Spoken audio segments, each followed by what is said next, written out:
Vous savez, je pense qu'avec la Bible, il faut à la fois avoir une démarche spirituelle et une démarche rationnelle. Pourquoi je dis ça? Parce que je me suis aperçu qu'en réfléchissant, non seulement quand vous lisez les Écritures, mais quand vous réfléchissez un petit peu, vous vous rendez compte qu'il y a une logique implacable.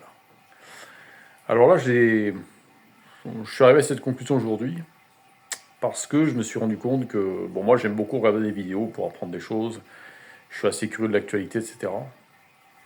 Mais je me suis rendu compte que finalement, tout ce qu'on voit, tous les médias, la télévision, l'internet, etc., finalement, ça gravite toujours autour d'une certaine logique qui est de conditionner de près ou de loin les gens. Est-ce que c'est une démarche volontaire? Il y en a qui l'utilisent d'une façon volontaire, il y a des entreprises qui l'utilisent en toute connaissance de cause, en connaissant les mécanismes de la publicité, des mécanismes pour manipuler l'esprit des gens en leur faveur, mais je pense que derrière tout ça, il y a très certainement une volonté qui est plus subtile. C'est une volonté, je dirais, entre guillemets, satanique, qui a pour but soit de pervertir l'humanité, soit de la faire sombrer. Alors, en ce sens, si vous voulez, je me suis souvenu du premier commandement que Jésus nous a laissé, c'est-à-dire « Tu aimeras ton Dieu de tout ton cœur, de toute ton âme et de toutes tes pensées ». Et finalement, c'est très sensé, parce que, en fait, dans la vie, on est le produit de nos pensées.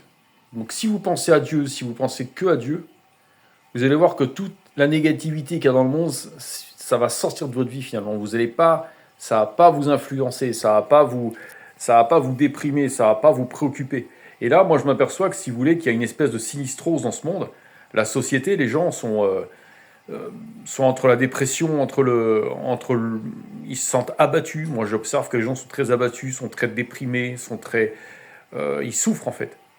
Et en fait, non seulement on a une conjoncture qui peut être objectivement oppressante, mais en plus de ça, on a des nouvelles, des vidéos, des choses qui sont dites dans les médias qui ne font qu'attiser cette angoisse, cette anxiété. Et finalement, quel est le produit de l'anxiété et de l'inquiétude? Ben, c'est que petit à petit, ça vous fait générer des énergies négatives, c'est-à-dire que ces énergies négatives, vous savez que le stress oxydatif, le cancer, d'où vient-il? Du stress oxydatif. Le stress oxydatif, d'où vient-il? Du stress. Le stress, d'où vient-il? De l'anxiété. Et on vit dans un monde qui va dans ce sens, si vous voulez. Et plus vous avez un flux d'informations important, plus vous avez des nouvelles, plus vous avez des rebondissements, etc., ça crée, au fond de nous, un stress.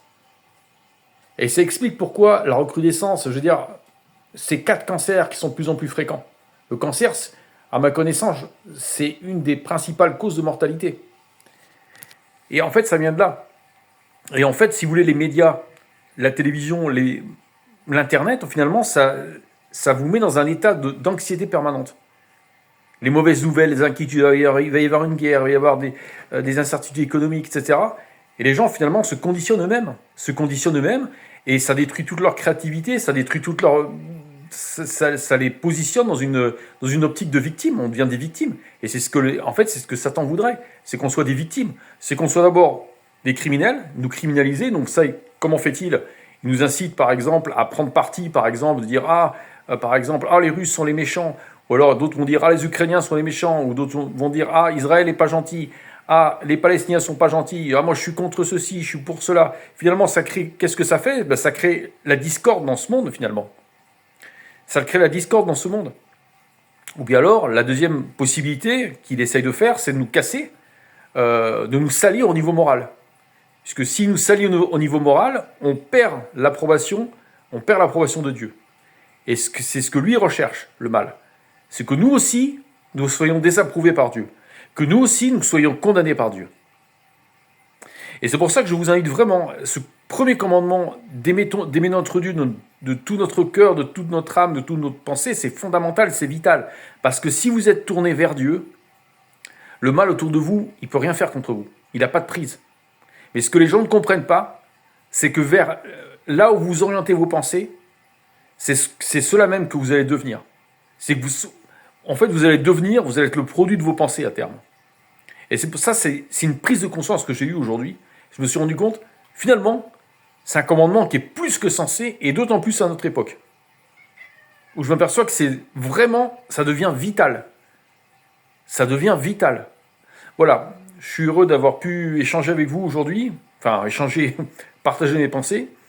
Je vous souhaite à tous une excellente journée ou une excellente fin de journée. Puis surtout, de bien prendre conscience que finalement, ce qu'il y a dans les Écritures, c'est au niveau rationnel, au niveau intellectuel, c'est très sensé. On ne peut pas trouver plus sensé.